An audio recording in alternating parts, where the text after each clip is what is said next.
mushure menhau Zimbabwe chavanogona kutarisira ndechipi kubva kuna Bhoshongora? Chemurume ari kupenda longa akadonerwa nemba akarara mushure mekunaya kwemvura akarara mumba imomo negirlfriend asi iye aine mukadzi ari kumusha.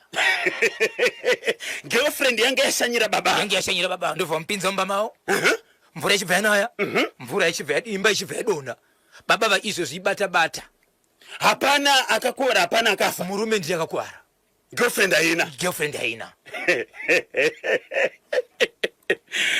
Kana zvakuda kubuda papa kana zvakuda kuitika. Ndine nyaya zvakare muri yeZimbabwe yemukadzi akadanana nemurume ndokubva vagara vese kwe10 months. Vagara vese kwe10 months mukadzi achibva aita pamuviri. Murume achibva aramba mukadzi achiti iye sokutaura kwemukadzi andichada nokuti mimba yauri kundipa aisi yangu. Hanzi chichaitika akarambana nemukadzi mushure mekuti mimba yauri kundipa aisi yangu. Mukadzi achibva aenda kuUK ndobva abarira mwana kuUK. Aita 10 months nemwana mukadzi achibva adzora mwana ndokubva aisa kwamai vake mushure mekuti murume aramba. Saka pane nyaya yekuti murume akazoenda kuna mai vemukadzi achibva nokutora mwana zvekumuba. Aish. Ko anditi wamboramba here kuchiti mimba haisi yangu? Ndo pane nyaya ipapo. Ndinayo nyaya yemuri yeZimbabwe iripo pazuva ranhasi. Wow, makagukuchira. Aiwa tinadzo. Pane yamakasiya mataura kuti mune update musi weFriday. Atichaziva kuti ndeipi. Right. Ndine update muri yeZimbabwe yakuchiweshe yababa vekuti kumuroora mudzimai waonaka mwanangu murume wako uyu una kufitana naye. Tora hembe dzako dzemukati wobva wadziwacha wotora mvura yacho womubikira chikafu imwe yacho wodira mukaka munenge wodira mudoro nokuti uone zvaanoita dzimwe dzenguva anorasa mvura mumachira kana kuzvikanganisa mumachira. Saka aiwa asi zvandiona ndezvekuti ndichatora chipfeko changu inini ndosanganisa nezvinobuda pandiri zvinobva kwababa ndoisa pachipfeko chako chemukati kuti imba yako isimbe.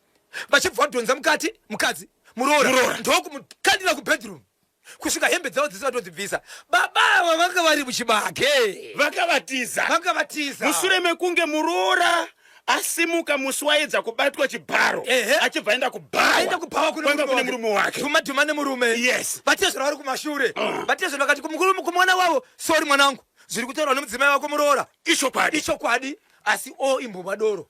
Mwana achibva tora mari achibva nata atamatira doro. After 2 days kupolisi. After police baba pakanzwa kuti mungwana kunyanda kupolisi nemukadzi achibva pinda muchibage. Zimbabwe ndati ndikuzivisei baba vaye vakabatwa mapurisa vakaita basa. 28 minutes to 11 kuchigangaidzeka ikoko kuchiwesheka kwarosa vachada kusvitsa nyaya pachimuti Bhoshongora anobatika sei. Ichokwadi muri yeZimbabwe vanokachida kundibata vanondibata panhamba dzinoti 0771 545 025 0771 545 025. 1 musabhipa namba. 2 kana manzwa kuti ndiyo taura ipapo. 3 kana wauda pafari une zvauri kufungira zvinazo inini ingotaura nguva imwe chete uye usati wafona tora bhopo inji nepepa hatidi kumira pafoni yevanhu ngatibatanei ngativavhainze pamberi nechimuti ngachivhavhaidzwe. Aiwa tinotenda maita basa baba Isabel varimoka mustudio vapindira manje vanenge vakudzi Bhoshongora baba namai Chimanikire magonataniko kuriseiko kuguruve nhasi vakachibata chimuti kuti aremera kuti anyudze gejo. 23 minutes to 11 ndopafika nthawe yepari manje.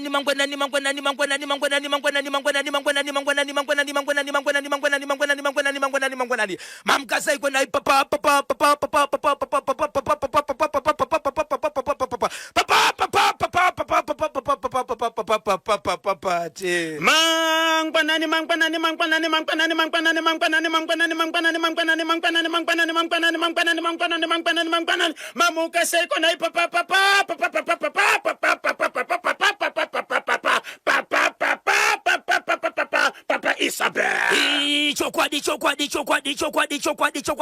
chokwadi wevanhu veZimbabwe kubvunza kungobvunzira vozvangu chirangu asi chokwadi chiripo muri yeZimbabwe ndechekuti ndiri kuti uchifambira vozvangu ndiri pasi pamvuri womuzukuru wasekuru mwana ndewekubereka veduwe ndewekudimba tapota ndewekugowa Zimbabwe zvandiri kuona pano ndiri kuona murume akasimba kana ndichita kasimba ndinenge ndichita kasimba chikonzero akasimba saka zvaakasimba ndinoti wakasimba ane dumbu mukana yamba bwino bwino kazoita sekwenda mzukuru wangu matanga zvakanaka mwana ukubereka chichaipa kutenderera ini ndakagara kuzwengerera vedu we ndirakuza ni baba Isabel kuti kudi kana muchigogomezana byangu kufamily yedziko raZimbabwe tini munalipa nsoma rove panongo vaudze kuti muri kuona monya repakanyemba poda pose alongside monya repagokwe keda munhu wakatsuka kotesve rikiti bvu ayaya yoyo hapana chitindo panoda chitindo hapana chitindo Joshua hapana chitindo panoda chitindo hapana chitindo Joshua hapana chitindo panoda chitindo hapana chitindo Joshua rikiti bvu chipinga chodhadhama nthawi dziri kudiyana 20 minutes to 11 nyudza igejo chokwadi muri yaZimbabwe ndiri mukati mekufamba mukati mekufafadzana kutsudzira dziri kuitika matima newasenyika ino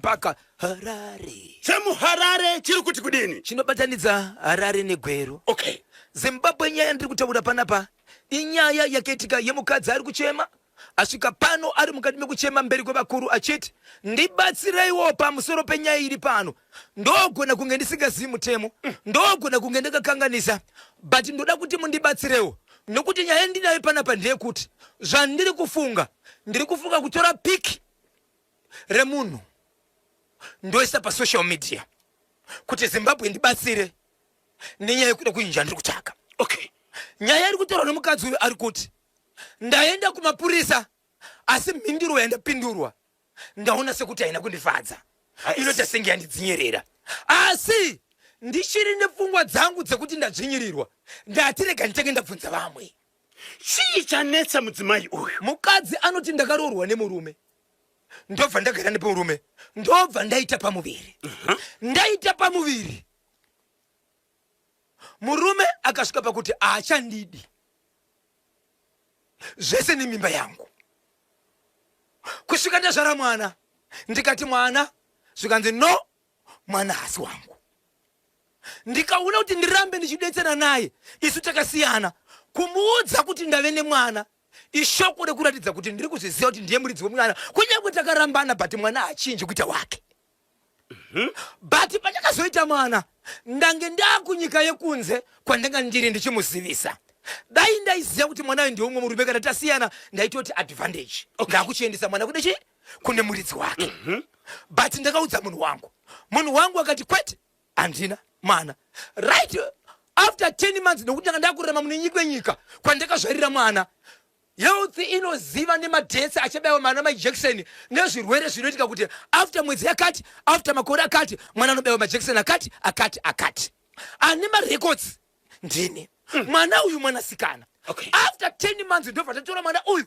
kubva naye kunyika yekunze ndobva ndaye munyika yeZimbabwe kuri kuGweru ndokubva ndapa mai vangu ndapa mai vangu kureva kuti mama vangu neni tiri kuziva kuti ari kuchengeta mwana ndini nokuti murume akaita sei akaramba hapana rimwe dare kana kumwe kutaura kwakazoitika nekuti ndine hama dzake dzandaiziva dzandikataudza kuti aramba mwana zvikanzi hapana zvatingaita nokuti muri dzaita sei aramba vaviri ava vanga varoorana ichokwadi murume akanobvisa karoora right ipapo hana kuzosvika but ati mukadzi ari kuti ndakaroorwa ndikava nemurume uyu nyaya yetoda kubvunza kozvinonkumakebhiya mandimutsa ndiye kuti pane zvakabviswa here zvinobatanidza ukama kana kuti vaigara vese semurume nemukadzi pasina chakabva ndichabvunza okay then oro she will be there for inzwa iZimbabwe pane nyaya murume uyu akabva kuti aiziva pamba panogara amai vemukadzi uyu ndokubva adhiraivha motokari kubva kupi kubva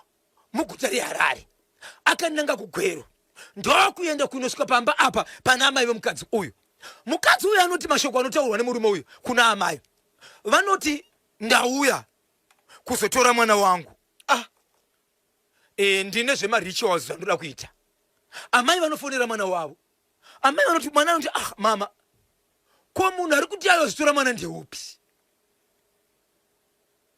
ndave mumba ndakabuda mwana akarambwa aupi ayokuzotora mwana mai vanoti vanopinda mumba pavari kubuda vanoona mwana atotorwa mwana akandwa mumota mwana aine 2 years mwana ana chakatakurirwa ingave hembe ingave chii, mwana achibva kandwa mota achibva torwa pasi achibva endwa naye.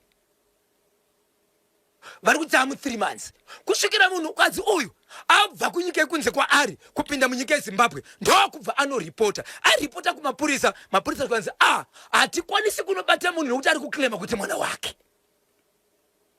Mukadzi anotaura achiti iye hongu ari kuti mwana wake nzira yaashandisa kutora akaita mwana ndini. Manzwa here kuti chakaita kuti ini ndigare ndega 1 chakaita kuti mwana agare nini chii? Ko munhu anoklema mwana achizotora nzira yekungosvika pamba pane vanhu kukanda kubvuta mwana kukanda motokari here. So ndonyari kutaura munhu. So ari kuti iye ndiri kuziva nhamba dzemotokari yakauya nemunhu wachona akauya nemotokari nemurume wangu vese. Murume ndikataura naye dzimwe dzenguva anonditi ndimirire ndichakuita kufunda after nguva yakati, but hapana chiri kuitika. Ndobatsirika sei? Mwana angatoreswa birth certificate. Birth certificate rese riripo akatoreswa nani? Nemukadzi ndisine mikumba kwawo. Nisine mikumba kwawo. Ari kuti hapana anotoziva nokusimbisa kuti mwana uyu ndiye wanhingi ndini. Iye murume hapana chinhu chake. Mwana ndakazvara ndega. Ndikachengeta ndega. Birth certificate nderangu. Zvese izvi ndakazviita mushure memashoko ake ekuti mwana asi wangu. Saka nzira yatora wangu ndinoziva mwana ndiye wake. Nzira yashandiswa yekutora mwana pamutemo wenyika yeZimbabwe. Ndizvo here. Ende mwana uyu pandakauya andira kuya ndichida kutukana, ndakauya ndichida kuonesana naye. Ndiri kutorambidzwa zvakare kumuona mwana wangu mupenyu here. 1 2 mwana wangu ane mwedzi nemazuva ekunobayiwa semwana mudiki ane makadzi ari kuna mai vangu. Ari kurapwa here. Ana kuzvarirwa munyika inoyi. Ane makadzi kuti afana kurapwa after mwedzi yakati wezvino chakati ndini. Murume uyu akanzwa nani kuti mwana adzoka ari kuZimbabwe ari kugweru kwa mwene? Aiziva nyaya, anoti aiziva nyaya kuti mwana mukadzi ane mwedzi yakati. Ende mwana iko zvino zvanofana kuita sei? Azvarwa. Kana kuti iye aitombopotera achisvika achicheka kuona. Saka ngoswa gweru ndovatora mwana. Kana kuti iye mukadzi anokwanisa kuzondiudza kuti sezvo aiziva kuti murume uyu ndiye muridzi wechi wemwana, kunyangwe akaramba aukoni kumuzivisa kuti kwane chi? No, akaziva kuti kwane mwana. Kwane mwana pari kuti azodzoka kuti azive kuti adzoka mwana ari munomu ari kumba kwa mai. Tinobvunza mukoma KB. Akaziva sei? Tinobvunza akachibata chimuti izvi. Okay.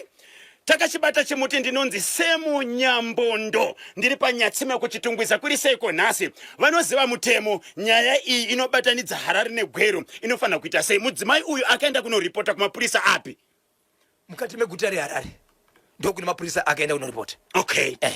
Guta reHarare. Yes. South Atoni, Chitungwiza, Notoni, CBD akanoripota kupi? Right. Iye anoti ndakaripota ku DZ. Ku DZ. Akanzi atikwanisa kubata murume uyu. Nokuti murume ari kuklema kuti mwana ndiye wake. Mwana ndiye wake. Asi akamboramba iri nhombo. Okay. Vanoziva mutemo mudzimai uyu anofana kuita sei? Regai tipinde muchitoro batanidzira kaHarare neGweru. Zviri kunzi naMai Sililo vari pakuwadzana baba Isabel. Murume uyu anopenga ndinonzi Mai Sililo ndiri pakuwadzana. Vatotsamwa Mai Sililo. Vatotsamwa. Hanzi murume uyu anopenga ndinonzi Mai Sililo. Yes. Ameno. Kanyemba.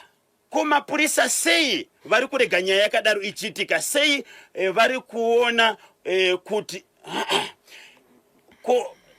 Kanyemba, kumapurisa sei vari kurega nyaya yakadaro ichiitika? Sei vasiri kuona kuti mukati menyaya yakadaro inogona kakuisa upenyu hwemwana pakaoma, uye kunyangwe zvazvo ari wake mwana nezira rake hazvigone kuti amutore? Ndinonzi the Radio Inspector Shekman Matono.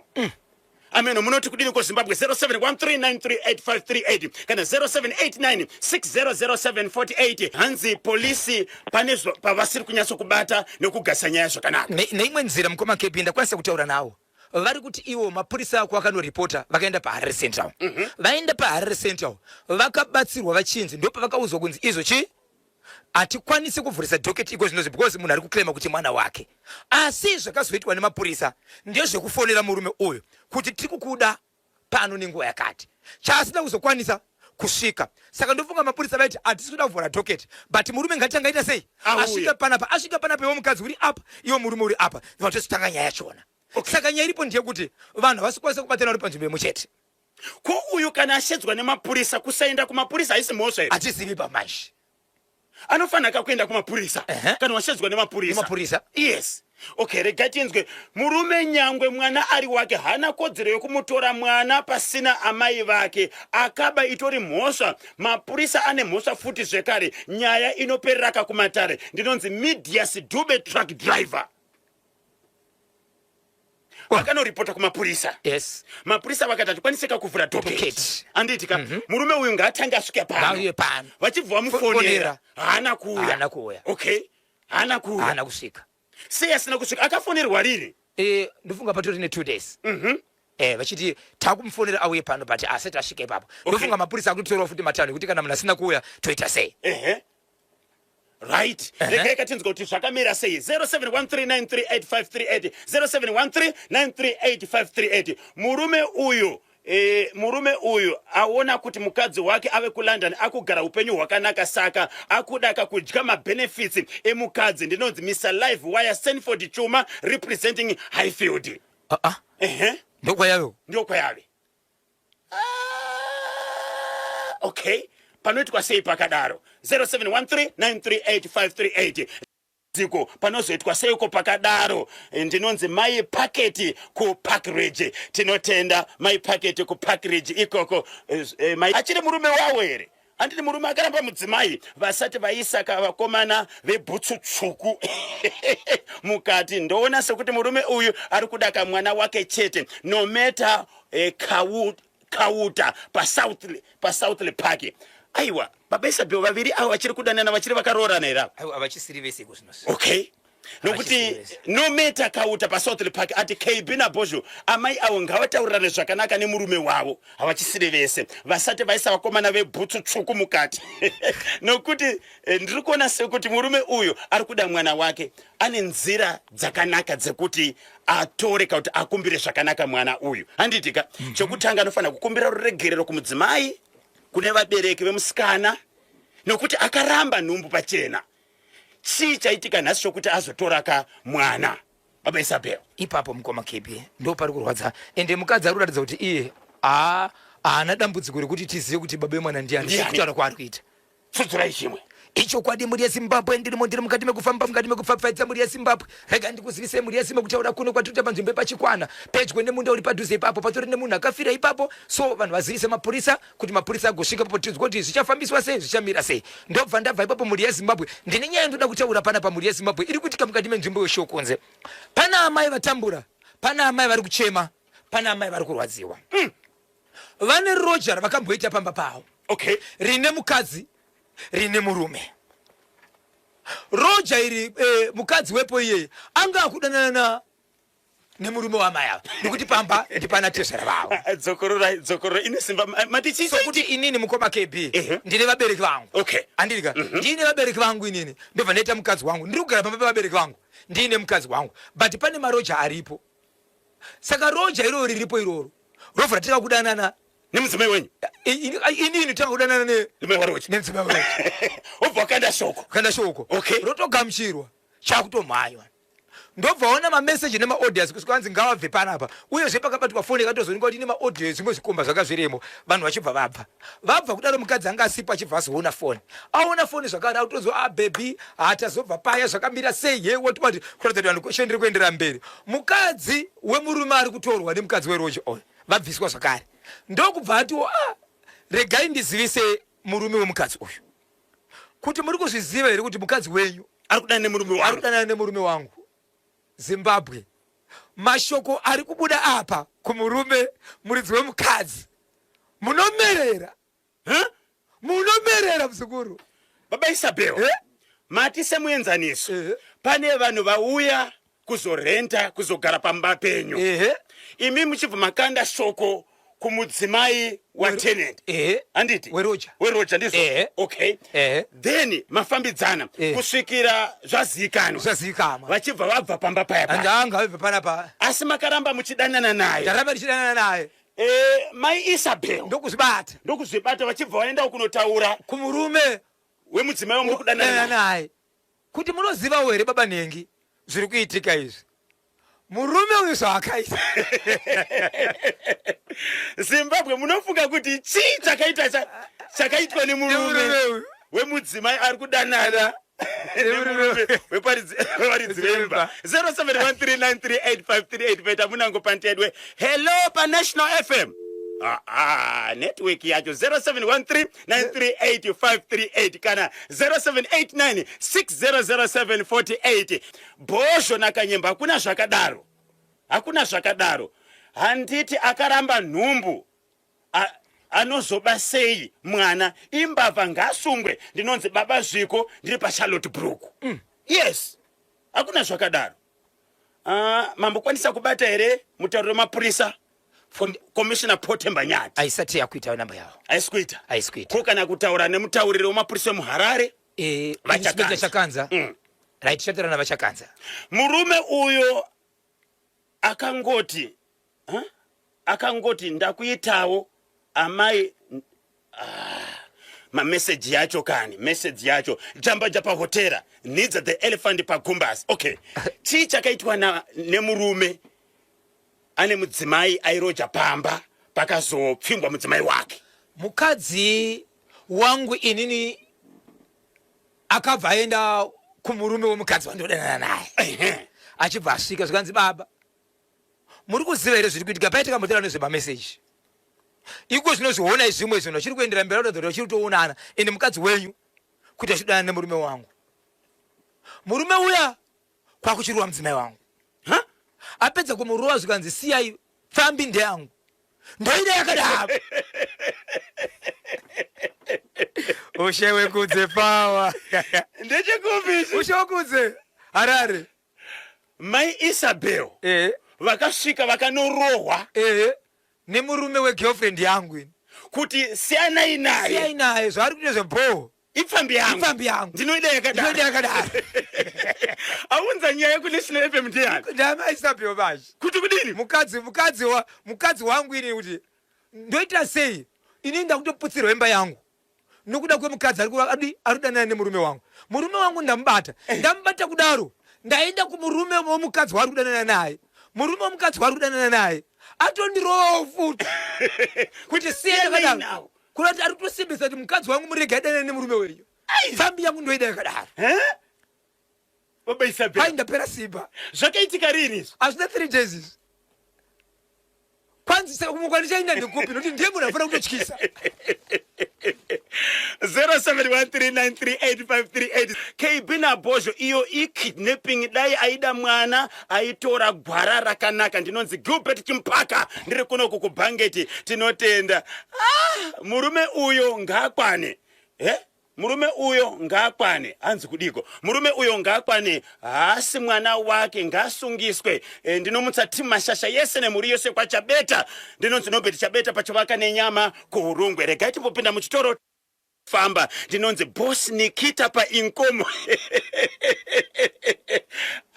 boss Nikita painkomo murume ari kudya magunanzi KB kana pasina court order mwana ari pasi pe18 years anogara naamai mukadzi wokutorerwa mwana ngaende kuma pressure groups kana ku lawyers for human rights anobatsirwa nyore ndinonzi baba ropa humba pasengeza 2 pariseko pasengeza 2 nhasi chiri chifundo nangopusira zakuti muri kuchipata bwino ye mwana please ngavandibate kuitira kuti fambire kanyaya iyi baba Isabel vanenge vachida kukubatai munobatika sei ndichakupai mangwana muri yeZimbabwe chepakariba chaamai vakanga vapedza vana vakanzi tikwanise kutaura vakutaura nemutauro wangu wasingazikanwa nevana vavo kuti amai vanotaura mutauro uyu nekuti vane mutauro wanoziva but pakasvika mubatsiri mai vakangotanga kungotaura mumwe mutauro usinganzwisiti wakamira sei vachibva vabuda saka zvikanzira mubatsiri ndibikirewo sadza rezviyo pano sadza iri ndio richapedza zvese kwanzi pakuwanikwa zvinhu zviri kufa changosvika chichidya ipapo chichidonha pasi asi zvakaitika zvese ndichakupai mangwana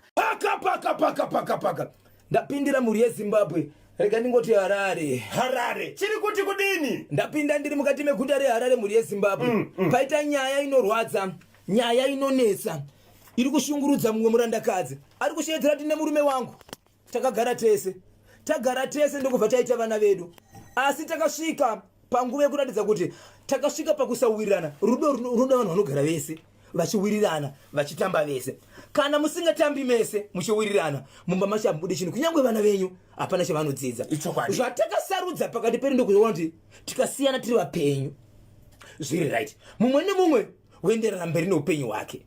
Zvadaro mhuri yeZimbabwe, mukadzi akaenda kumusha kwake, aenda kumusha kwake ndokunogara akuitawo zvake.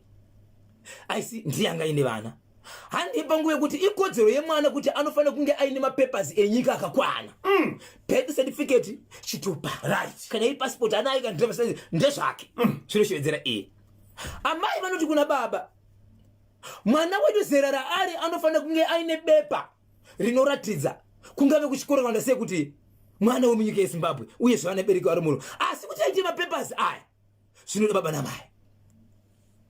Amai sizvo vari vane mwana, baba vari kuramba. Amai vazama kuenda kupolisi, vari ndaenda more than 3 times. Hapana chandiri kubatsirwa, hapana chiri kubuda. So chandisaziko zvino ndechekuti kana murume achiramba kutoresa mwana wake birth certificate nokuti ndinoziva kuti mwana wake nesu tagara tese, handiziko kuenda nokuti kwandaenda zvakuna kubuda. Inzwai zvimwe zvakuchitiwa nababa vaiko zvinozvi. Vanofamba voenda pamba panogara mai ava nevana ava, vanosvika vanobvisa hembe dzavo dzokupfeka, trauzi rakapinwa, vobvisa bhandi, voridzikisa pasi, vobuditsa mutezo kumwana, voshevedza Isabel, andi urikuda birth, uyautore, vachimunongedzera nekumuratidza mutezo wavo. Baba Isabel, ndiri kutaura nyaya iri kuchema nevamwe mai. Asi vari kuripota vana chavari kubatsirwa. So vari kuti last option yekuti ndiite, mwana ari kushevedzera kuti baba vako avo ndoita sei? Amai zvikanzi baba vangu varipo, panogara amai avo, mudzimai uyu nevana, murume anopasiva. Ndo paari kusvika achiitira izvozvo. Kumba kwavanogara ndo kwaari kuenda achiita izvozvo. Mwana uyu ari kuratidzwa nhengo yakavanzika nababa, mwana akura sei? Mwana musikana 16 years. Hai, zvinenge zvichiitika nguva izvi. Kwanzi dzimwe nguva anogona kutongoswa achirova dhoo usiku achipinda. Dzimwe dzimwe vanozvitema masikati machena. Vakatemeta kuna vanhu vakawanda vobva vaita izvozvo. Bwera utakure birth certificate yako. Birth certificate yako ichi. Amai pauri kuenda kunoripota kumapurisa vari kuendesa nyaya yokuti kudini? Kuti vakutanga vakaenda vachizwa murume asiri kutoresa mwana birth certificate zvikantichamurana, bari kudanwa asi kudanwa iko ndo patanga nyaya iyi. So vari kuti iko zvinozvo pasvika papoint iyi ndakutosvika kugara pamba kuti anogona kungomuka akatiuraya kuti rwisa kana kuzobata iye mwana wacho, nokuti kana vachikwanisa iwo kubvisa hembe vachibvisira mwana sikana kunyangwa ne 10 years uchimuratidza kuti mwana zvakare zvakadaizo chinomukonesa kumubata mwana chichi. Vakaendere kunoripota nyaya yababa avo yokuti vari kubvisa hembe pamberi pevana. Iko zvinhu zvavaenda kunoripota zvakare. Mapurisa hapana zvauri kuita. Pane zvinhu zvapana zvati zvaitwa. Regai timbonzwa vedare. Munoitonga sei iyi? Mudzimai nemurume vasiyana. Dzimwe nguva munoona kuti kusiyana ndiyo ka option yokuti munyatso kugarisana mune zvakanaka. Zvinenge zvaramba zvemba. Amai vatora vana vari kudaka kuti baba vatoresa mabirth certificates vari kuramba. Amai vakazotoresa vana 2 vachitoshandisa kasenemu yavo. Mumwe mwana achibva aramba achiti baba vangu ndinovaziva ngavanditoresa. Baba vari kuuya vachibvisa hembe pamberi pepe mwana. Right, voita seiko amai ava nevana? Chekutanga, sei vari kuramba kakutoresa mabirth certificates vana? Handiti kachechi2 vari kubvisa hembe pamberi pevana. Voita sei vana naamai? Tibatsireka 0773238096 0773238096. Vanonzwisisa vanoziva nezvemutemo, please tibatsirei. DJ Manoti Pagweru Kanyemba, iyo yemwana yandibata yokudonha kwemwana pachikoro kwaMutare. Zvaimboitika pachikoro chandakadzidza kugokwe, endi kwaidonha mwana anenge achigona pachikoro. Ndinonzi baba Alicia Pagweru, chakabatwa chimuti kuti dzvi. Wow, baba Isabel, hanzi zvaimboitika ka kuchikoro chandaidzidza kunonzi kugokwe uko pakaipa. Namba dzandakupaidziya ndedzokutexta kana kutumira WhatsApp message. Kana mukafona hapana nokudairai. Amai avo ngavasanetseke, ngavanotora vega birth nesenemu yavo, hazvina kana basa. Ndo zvandakaita ini, vasiyane navo baba avo. Ndinonzi Chipo Nyabonde, ndiri kunoko kuchitungwiza. Mwana ari kuramba kunotoreswa ka birth certificate nesenemu yamai achiti hazvingaiti nokuti baba vangu vapenyu. Awarapa. Oita sei? Oita sei? Yes. 0773238096. Kubeshnaf kune mwana mukomana akaroora mukadzi wake. Mwana komana uyu akaenda kuchikoro. Aenda kuchikoro ane munhu wawaiwirirana naye. Vachiwirirana naye zvikanzi mukomana magore raunda chikoro uchingopedza chikoro ndoda kubasa kwangu, ndoda kuite manager wangu. Wow. Achiri chikoro anga kutiwirira nevabereki vemwana nezvese for sure. Achipedza chikoro last year achibva torwa ndobvaenda pane imwe company, right? Achivatanga kuto manager. Achimanager kudaro aitoshanda nemwana wemuridzi wecompany A. Ende mwana uyu akatozobuda kuenda kunze kwenyika, mukomana ndiye akasara akuchimhanya. Ndobva aroora mukadzi. Aroora mukadzi. Ndobva tora mukadzi wake akugara naye mukati meguta reHarare. Achisiko kumusha. Mukadzi wake ndokubva amusungira. Asungira mukadzi ndobva aenda kunopona ari kumba kwevabereki vake. Mukadzi achibva azobva kwaakasungirwa achienda kumurume wake nanatete vachona vakuti takuchigadzirira kuenda kumusha kuti ndinoratidza amai vemurume mwana, right? Chaive chokwadi. Mukadzi ndokusunga kumba kwake ndokuenda vese vari beshdafu kwaakaroorwa kumusha kwaakabva. Ndobva vaenda kumba kwaamwene. Amwene vanogara nemurume wavo nevamwe vana vaviri vana vavo, kusanganisira umwe mwanasikana akaroorwa akadzikwa kumurume ari pamba atinoti hosapendoka. Vagara pai. Mwanasikana uyu anove muroora ane imba yake yakapiwa yokunzi ndiyo anenge uchirara nevamwe vana. Akarara one day, second day, zuva rechi3 ataura kuti mama, ndiri kufunga kuti mangwana ndichadzokera. Ndiri kufunga kuti hembe dzandakasiya ndakawacha mazuva angu aya dzinenge dzakupera, dzekuti vanongofanira kuwana hembe dzekuenda kupi kubasa. Uye zvoti vaone munhu anobikira. Saka mangwana ndiri kuita sei? Ndiri kudzokera.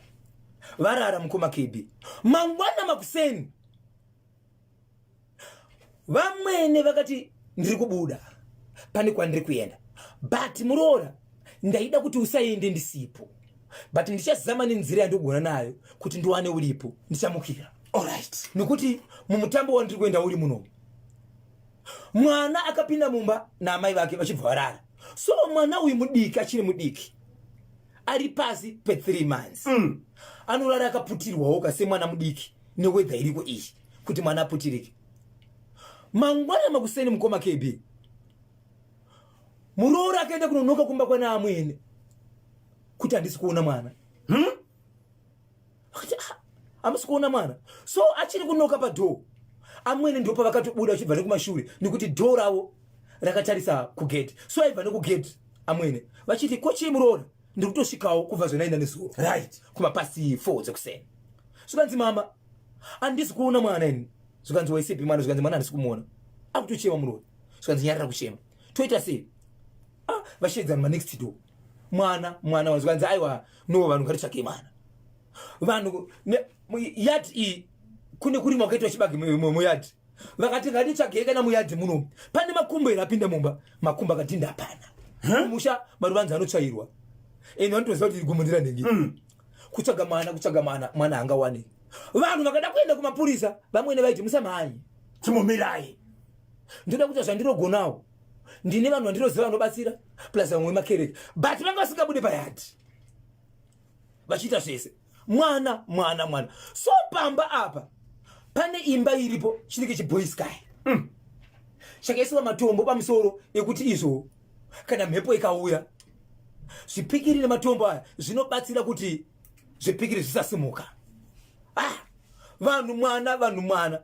Nguva yakasvika vanhu vamwe vakomana vechidiki vakasvika ipapo nevamwe vane zvinzvimbo mukati menzvimbo iyi ndo vakasvika vachiti iwo kana muchiti imi mashayiwa mwana kumatuwo kuma4 dzekuseni nanhasi muchiri pana pamuri kuitei anokwanisa kuti asimbise panyaya iyi mapurisa zivisai mapurisa kuti panapa pashayikwa mwana but dhoo harina kubrekwa dhoo harina kupazwa panapa hapana munhu tiri kuona atsika panapa kureva kuti mwana uyu ari pano asi achaziva mapurisa ndo vachaziva kuti mwana aenda kopi right.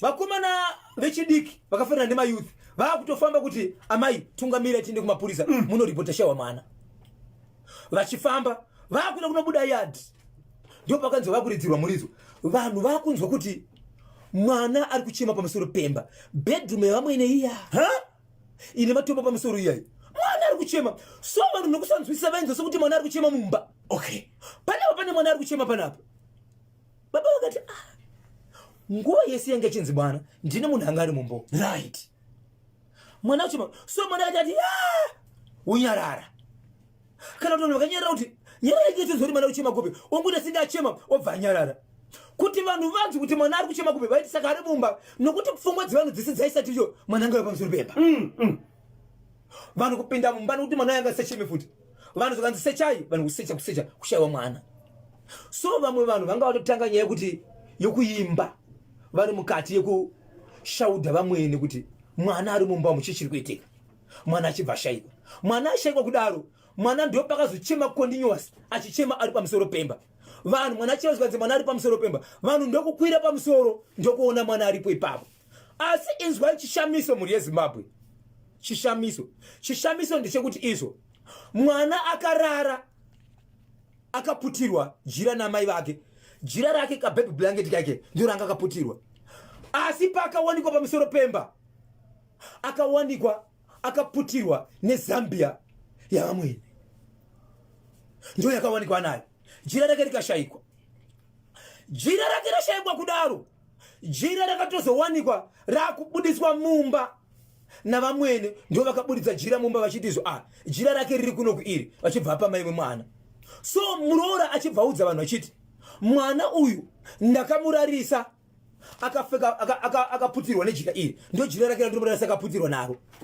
asi jira raari kuonekwa akaputirwa naro pamusoro pemba iri arisi jira rani arisi jira rangu izabhiya yani yavamwene vamwene vachibva kuti wogara zviya ndobva vapinda mumba vachibva vanotora jira riye rakarara akaputirwa mwana iri vachibva vabudisa mumba vachibva pamwe zvakanetsa vanhu vakawanda kuti mwana akarara akaputirwa nejira rake baby blanket asi pamusoro pemba akazowanikwa akaputirwa nejira rani ravamwene ende vamwene vakatozopinda mumba vachibva vanotora jira rake so kuti vakaritora sei mumbamo ko mwana vakamupa sei zambia ravo uye pamusoro pemba akaenda sei vamwene vanhu vakazonetsa ndechekuti vanhu vakataka kuimba vamwe vanhu vakuda kutorova vamwene avo vachivabaya-baya vanhu vakati no musadaro nekuti nyaya ungadaro zvinge zvisina kunaka dambudziko rakanetsa nderekuti achaenda pamusoro pemba kunobvisa mwana ndiani mwana akatora nguva yakareba ari pamusoro pemba ndokutaka kuchema vamwe vachiti shedzai mapurisa vamwe vakati aiwa mwana uyika kuma4 ndopoona kuti havana mwana vanogona kunge vatobatwa neupa zvinonzi vandine mwana pamwe anguri atorwa mwana uyu mwana akuchema kuti arida kuyama is better mubvise mwana mupa mai vake kana achiyama yaendeswa kumapurisa ndobva papinda vakomana vakakwira pamusoro vamwe vaizviti vaitoshevedzanesisa kuti imimi mai kana muchida kudetsa isusu ndikutaka zvatika panzvimbo kana muchida kudetsa isusu detsai isusu kana muchiuraya isusu muchauraya isusu ndokusvika pamusoro pemba nokutora mwana but mwana wemukoma kb right now kubva pazuva iroro haasi kukosora haasi kudziya muviri kana kuchema kana kuita sei haasi asi abva munzvimbo iyi achibva aenda muguta reharare kumurume wake ndiwani murume achiudzwa zvinhu izvi arambadzokera kumusha haana kuita hapana chaakataura vakambotora here mwana kuenda naye kuchipatara kuti anoongororwa mwana akaendeswa kuchipatara ari kuti hapana chiri kubuda asi shoko manje rakazotaurwa nyaya yekuti sabhuku vari kutizwa mama munogona kunge zviri kuitwa nevanhu izvi muchiti zviri kurwadzai hamuna here zvamunofungidza kuti mungataurawo pamusoro pechitiko nekuti vanhu vese havasei pano asi muri ziva pano ndiani ndimive panapa sokuona kwenyu kuti ndizvo here kuti muroora akarara mumboma ine mwana zvikanzi kuongo ndizvo here kuti muri kuzoona kuti mwana amukari pamusoro pechipemba zambia izvi izambiani izambia yangu kwemimi jira arapinda mumonzi zvatondinetsawo narona mumbo kana kuti ndizive kuti zambia yaenda sei mwana pamusoro handizivi kuti chii muri yezimbabwe inzwai chekubeshnaf bridge munoti kudini konacho kb nabhozho icho chekumazowe chinorwadza ndinonzi baba valaineti sumbureta kunyanga kunonzi kunyangui pabende gepi yazvakaoma ndosaka tiri kuti kana pane vanhu vanogona kubatsira please batai baba Isabel mubatsire kamwana uyo wekumazowe kuitira kuti anzwe zvakanaka. Hello pa National FM. Halo Kebina Bojo. Zviri sei se mkomo wangu? Mushe. Tiani wangu? Ndi Dr. Nesa Chimbowa. Ze godobori tibatsire tinzwe. Vakatadza bosi mwana uyu mwana mudiki ka. Plus andairamba mwana handi. Ezvezwa kwenivheseri wakutora mwana adanobaiwa ane mukadzi ndianoziva zvese kuti mwana musi wakati adanobaiwa adaitwa sei handiti. Ndikushamisa kuti polisi yacho iri kuti chibosi kana munhu vanomubatsira sei ngavabatsire ndo vanobatsira vacho. So police inofanira kubatsira sei pakadai?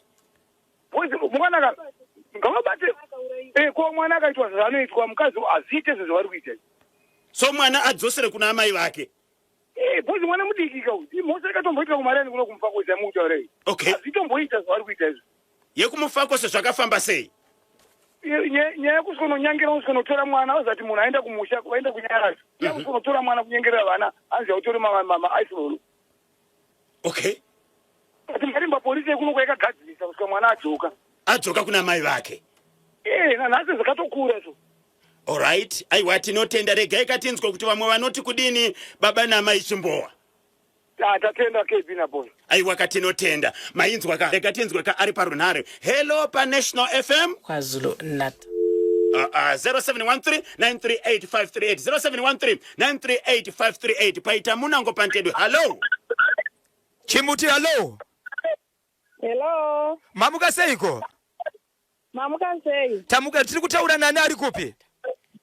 Muri kutaura na Mike Clayton kubocha. Tibatsire tinzwe kubocha uko. Mapurisa akaenda kotaurwa nyaya vari kuita huora. No, iwo vakada kushevedza munhu kuti auye panzvimbo kuti vanzwe nyaya yakakwana kuti kana munhu achisvika kunotaura side rake vachibva kuti munhu auye paground saka munhu asati auya paground. Munhu anofanira kuti akanga aripota nyaya yomunzwisisawo kwete kuti handi nekuti ndibaba emwana saka anofanira kutora mwana wawo hazvisiri zvoba izvozvo. Saka zvinofanira kuitwa ndezvekuita sei? Anofanira kutora nyaya sezvairi kana zvichibvirawo atora ese then obva abvunza uri kuchengeta mwana ngeupi ende futi murume haafanira kutora mwana mwana asati asvika 18 years nekuti mwana unenge achasapoti amai. Alright. Saka izvezvi vanofanira kuenda kupi amai ava? Izvi vanofanira kutsvaga kune amwe mapurisa. Vonozokurudza nyaya zvakare? Nekuti mapurisa ngeindiri kuti ane huori inini ndakatomborohwa ndine mimba ine 8 months yakupinda mu9 months. Naenda kunoripota. Pandakaripota mapurisa iwo anonditaurira zvinhu kwazvo kwavandoudza kuti hanzi tanga yakaenda kouya nemedical report tonoti makakuwara zvakadini kana musina kukuwara nini munhu iyeye anoiswa community service kana makanyanya kukuwara ndokuti anogara mujeri. Ko mapurisa ndio vakupa mutongo futi? Ndo akatondidara asi ndakatoenda pakamba pacho ndisitogona nekufamba apa ndine dumbu rine ranga rane 8 months vakopinda mu9 months.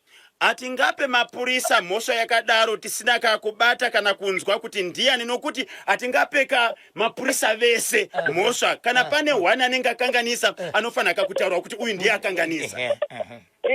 Haasi ese bakuna vanonyatsoita zvinhu zvakanaka neamwe acho ane huori asi kugona basa rawo. Okay, isusu chatogona kuita ndechekuti izvozvo regai katibate mutauriro wemapurisa Commissioner Paul Tembanyati tinzwe kuti nyaya iyi inofanira kufambiswa sei. Alright, mune matibatsira. Tinotenda kana madaro. Ndokumbirawo kwazisa. Kwazisai mama? Vaviri vatatu chete.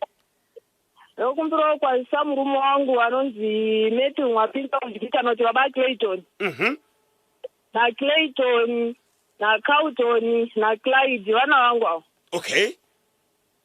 maita basa. Aiwa tinotenda maita basa. Baba Isabel, vanhu vakatsamwa. Yes. Vanhu vakatsamwa. Chandiri kukumbira ndechekuti patinopedza kutaura nevasawira vedu, yes, vapindira mustudio veSuper Glofolia Fertilizer, Mr. and Mrs. Pilime, head of agronomy, vanovaka vadhumeni. Vanofana kuzotibatsira vapotemba nyati commissioner kuitira kuti tikwaniseka kunzwa kuti zvakamira sei kubudikidza nenyaya iyi. Bosch Motorspace yapindira back to school. Hello pa National FM.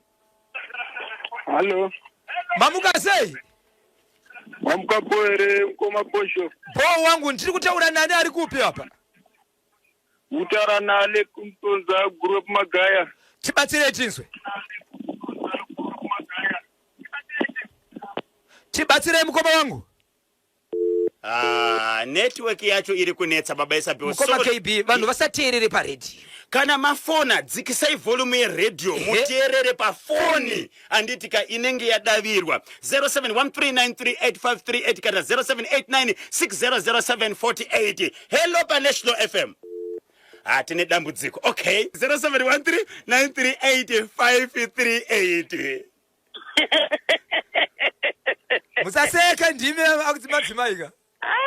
Apa mukuza kuti murume tavhiringika tese netutesera tatofunga jamba jamba hodira kuti akangoti nesonga tidanani. Pambi yangu ndoida yakadaro. Asi pambi yangu ndoida yakadaro. Siyana inawo. Siyana inayo shuwa, siyana inayo, asi siyana inayo jimbare, wamwakati siyana inayo kepu. Yes. Vainosa. Asi naseka, muzo nasingabofunga kuti murume ndoza akaita. Nachofunga kuti akata, sinzi murume wenyarira mukadzi wangu, imimi ngati chingodanana, ndozona ndatofunga iti. Shuwa kutorohwa chokwadi. Akutomupfapfaidza kuti siyana inayo pambi yangu ndaijaira. Sadisebe mukadzi wangu. Yanomutuma ende varume mukati mwakadzi wenyu munotsvaga mari kumanext door wedu we. Munofunga kuti mudzimai ari kutumwa nemurume? Aiwa ari kutumwa nemurume wake, variko varume vakadaro, nekudai anga asina kudaro aisamboti siyana nepambi yangu yakadaro. Mainosa mukaita murume anokutumai kuti itai chifambi munoita sei? Varimwe vachizivana vanenge vakatojairana nekuti chengeta mukadzi uyo muti enda unotsvaga mari utuyana munoti tanzi vari kuvarume vanotuma vakadzi wavo kuti enda unopiwa mari kwaanhenge kana kuti enda unodai anenge achizviziva ndo zvaari kuda iyi. Imi munobvuma? Aina handibvume ina. Kwazi iye anofana kundichengeta inini kutoti inini ndinomutsvagira mari kuna baba ninji kundichuya naye. Angaziva kuchengeta inini ndinomutsvagira mari manje ndoya naye. Azviko. Muri kuti zviri kuitika here izvo muri kutaura izvo? Aiwa zvinoitika izvo nyatsotsvaga ibhocha achaya nadzo dzimwe 2026 ndo tichanzwiyo. Kozo tichababa mapurisa tikoda mapurisa chaiwo chaiwo. Asi mapurisa efeki nekuti mwana anonzi kana ari makore ari pasi pe18 haafanire kuenda kuna baba wake nonono haafanire kutowana baba wake nekuti achiri mudiki. Nhasi chaiye tiri kuifambira nyaya iyi mwana anofanira kudzoka kuna amai vake. Aiwa mwana ngaadzoke plus atiri kuziva kuti mwana wemupenyu here. Vaive kana baba vaida kutedzera vaive kunzi vakatorerwa vana makore aya vanga vaine mhosva dzavo ndosaka vakatorerwa vana. Ini kana ndisina mhosva yangu handigoni kutorerwa mwana wangu ndomuchengeta kusvika 18 years babake vachindipa support ndiinaye. Kana vaona kuti ivo handisi kugona kubata mwana zvakanaka totaurirana, kana kuti voti ndikukumbira mwana wangu mune zvakanaka iwo uri kugara kunze kwenyika mwana uyo haasi kugara zvakanaka naamai vako vari kumuchengeta ndokwandogona kuti ngatitaurirane then ndovapa mwana pane kuti vaite kunyangira pamwe mwana uyo akatofa zvochiona kuti hazvina ari kuziva. Aiwa regai tifambire nyaya yacho tonzwa kuti ana ari kupi uye ngaadzokere kuna amai vake. Mwana ngaadzokere kuna mai vake mutsotorarama tiudza kuti madzifambira kusvika papi. Tinotenda ingoti turu vaviri vatatu amake nosa. Vangomhoresa vateereri vese vakateerera nevagarisani pano padhangwedzi nemabhiridha epachechi pedu pazayoja apa vanenge vachivaka chechi apa vakabata pachimuti vanonzi Vashamba, Tulani naMunashe. Aiwa vanenge vachikomborerwa ndozomhoresa timu remumbare mwana mukoma Tau the Barberman natete kunotoni kwandakaona ipapapo nababa Joseph pamutamba. Vanhu vari kufara ndozoti Rasashe ingomurisei naAmanda kuWaterfalls ikoko namisa mapfumo kukepekepe ndosomhorisawo mudhara Jesus ndichingoti ndakusuwai namudhara Shereni ababa mumona leBocha Smufai nevanhu vanosapota Manchester United vese nhasi ndoda kuvamhoresa maona lebo ese vese mabhishop Matanhike kudai mutibage ndoda kuvamhoresa. Aiwa muri yesimwepo unoda kundibata munondibata panhamba yangu inoti 0771 545 025 0771 545 025 0771 545 025 0771 545 ndapota musabipa sa Rebecca Foster po rikiti vo.